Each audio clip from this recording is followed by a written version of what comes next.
The influence of training systems on vine growth and fruit composition. There are many vine training systems. The use of vine training systems in viticulture is aimed primarily to assist in canopy management with finding the balance and enough foliage to facilitate photosynthesis without excessive cluster shading that could hinder grape ripening or promote grape diseases. Additional benefits of utilizing particular training systems could be to control potential yields and to facilitate mechanization of certain vineyard tasks, such as pruning, irrigation, the application of pesticide or fertilizer sprays, as well as harvesting the grapes. This picture shows some examples of different training systems.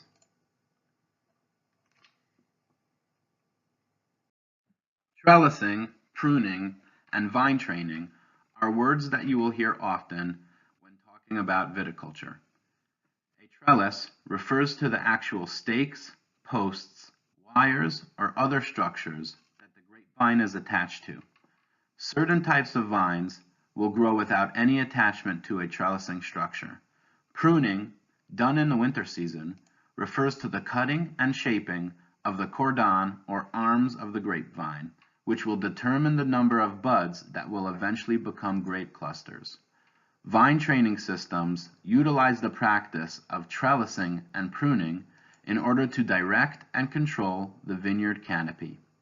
Training systems will influence the potential yield of that year's crop, but also the quality of the grapes due to the access of air, sunlight, and fungal sprays needed for the grapes to ripen fully and to prevent various grape diseases.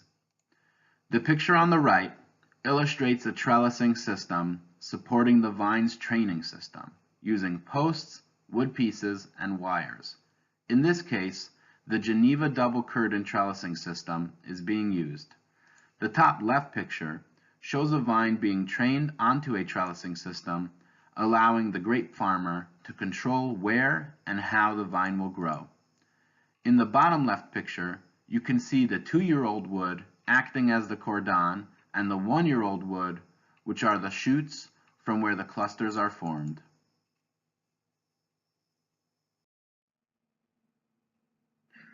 Although there are many types of training systems, they can be summarized into 4 combinations. Number 1 is the head spur. Basically, a short trunk and several 2-node bearing units, or 2 buds, where the shoots will grow out of. An example of this is a bush vine. Number 2 is a head cane, a short trunk with 1 or more longer bearing units. An example of this is a guillot. Number 3 is the cordon spur, which is a horizontal extension of the trunk or cordons with several 2-node spurs. An example of this is a mid-wire cordon. And number 4 is a cordon cane, similar to head spur but with longer bearing units. An example of this is a sill vase. Canes are usually tied in head train systems but can be free hanging in conjunction with cordons. Training systems vary considerably throughout the world. All aspects of vine growth development, yield, and fruit composition are affected by the training style. In this slide, you can see more examples of the 4 different training system combinations. One training system that is unique is the divided style. An example of this style is the modified Munson and Geneva double curtain, generally developed for Concord grapes. Horizontally divided training systems that are used exclusively for Vitis vinifera include the lyre trellis system and its variants. The lyre or U system allows good air circulation and sunlight penetration. However, it is not ideally suited for lower vigor vines. Some of these shoots are managed by vertical shoot positioning, VSP. One benefit of VSP train systems is that it is well suited for mechanized vineyards and low vigor vines. A disadvantage is that it can produce excessive yields and shading. Although the Geneva double curtain was developed for downward growing cultivars like Concord, this system has been adapted worldwide for Vitis vinifera vines. The overall effects are typically higher yields, enhanced node fruitfulness resulting from a reduction in canopy shade, and improved fruit composition. The system will also decrease shoot crowding. Training systems can also be vertically divided, the most well-known of which is the Scott Henry. These are just some of the many vine training systems grape farmers use to control a vine canopy. Spur and cane prune vines are commonly used in many Vitis vinifera vineyards. Spur prune vines are cordon trained. The wood that makes up the T is old wood that has been trained over many years into that shape. These horizontal arms are called cordons, on which vertical spurs are spaced every 4 to 6 inches or so, approximately a hand width. It is from these spurs that new shoots will develop each season. Cane prune vines, on the other hand, are not trained in a T-shape. They consist of a vine trunk and head, lacking cordons on either side. Instead, 2 canes or shoots from the previous year's growth are left during pruning and are laid down on the training wire. New shoot growth will come from the nodes or buds of these canes. By the end of the growing season, the canes laid down on the wire become 2-year-old wood and will be completely removed, leaving new fresh canes to grow in their place. It is important to note that 2 renewal spurs will be left near the head to become the next year's canes that will be laid down on the wire. One benefit of a T-trellis system is that it is suited for low vigor vines and can be mechanized for harvest and pruning. One disadvantage is that it is an undivided canopy and may promote excessive shading. One benefit of a cane pruned Guillot style training system is that it is found all over the world. In viticulture, we are always learning from what our neighbors are doing. Also, this training system is one of the less complicated and easiest to maintain systems that will restrain or control yields. A disadvantage of this style is that it is more expensive to manage and the crew needs to be more careful and focused while they work. Studies indicate that with the appropriate training system, yield can be increased with no detrimental impact on fruit quality. And you can look at this picture over here where it shows the new canes after the winter pruning and the renewal spurs right here. Another interesting style is the dragon training system. The dragon training system is one of the most popular systems of vine training in northern China.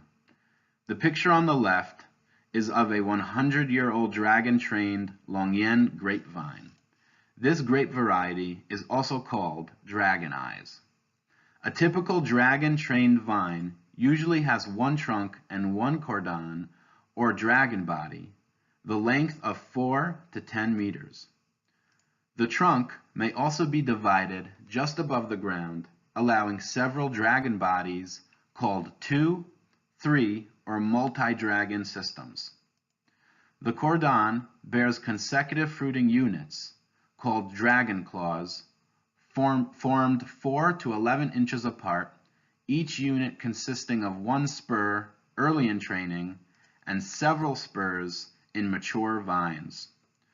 All mature shoots are pruned to 1 to 2 bud spurs at the time of winter pruning.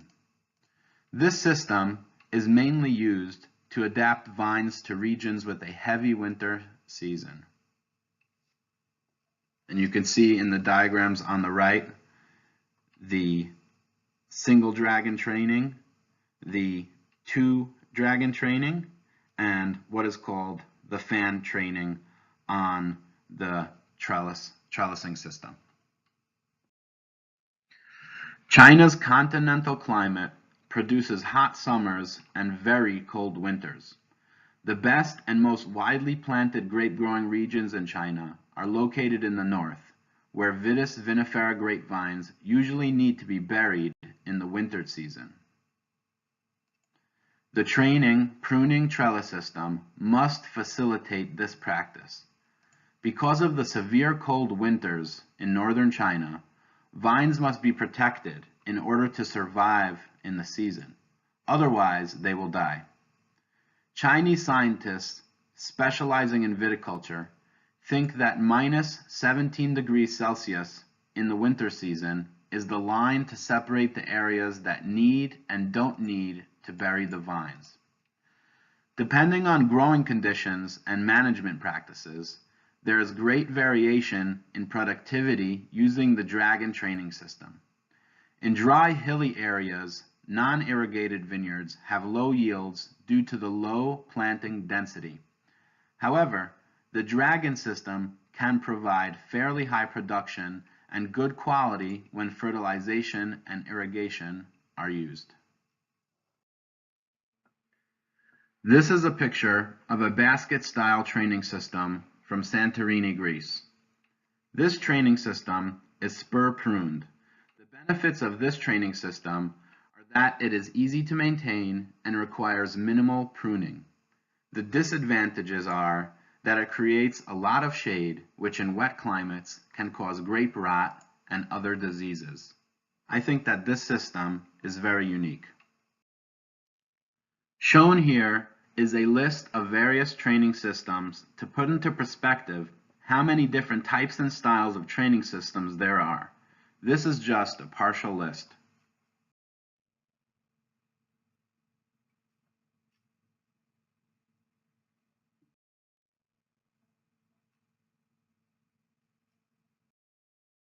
As you can see, the list goes on. Feel free to pause or rewind the video to examine the list. There are many factors that need to be taken into consideration when planting a vineyard. The design of a vineyard is crucial to all aspects of growth. Vine-to-vine spacing regulates individual shoot growth. When vines are spaced too closely, the canopy will be excessively shaded, or if thinned, individual shoots will grow too fast.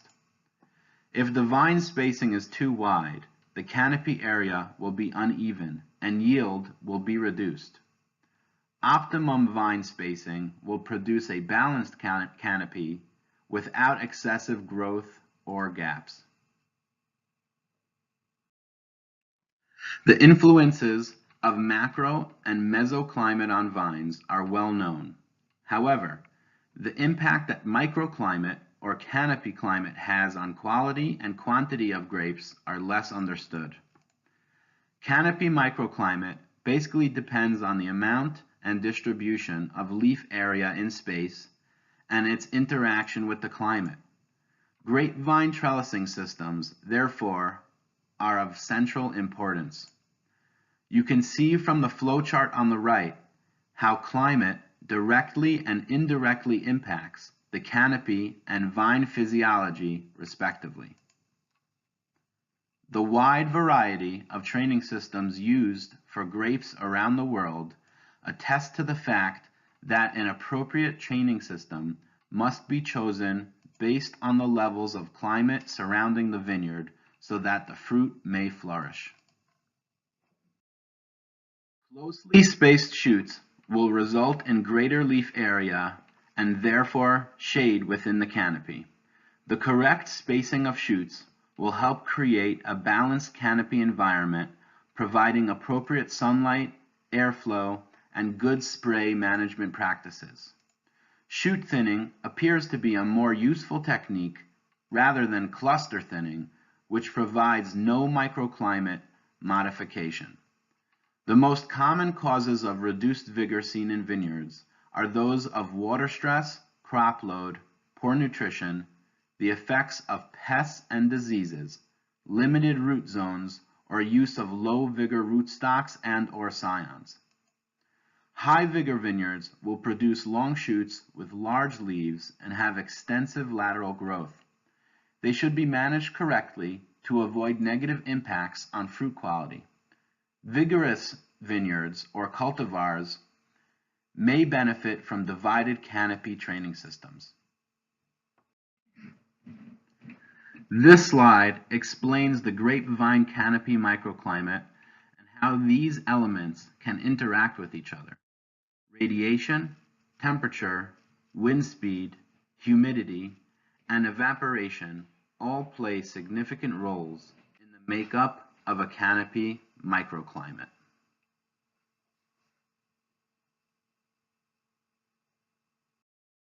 Studies have confirmed that radiation and shading microclimate issues significantly affect both yield and quality of fruit.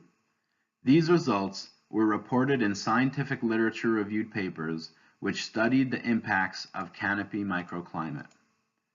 Reducing shoot crowding in the vineyard improves the radiation in microclimate, thus increasing grape quality and yield. Reducing shoot crowding, essentially reducing shading in the vineyard, improves the radiation microclimate, thus increasing grape quality and yield. In conclusion, vineyard training systems indeed influence vine growth and fruit composition by creating a canopy microclimate in which the fruit will either flourish or deteriorate depending on whether the fruit gets sufficient airflow, sunlight, or fungal spray treatments. That's all that I have for you today. Thank you very much for your time.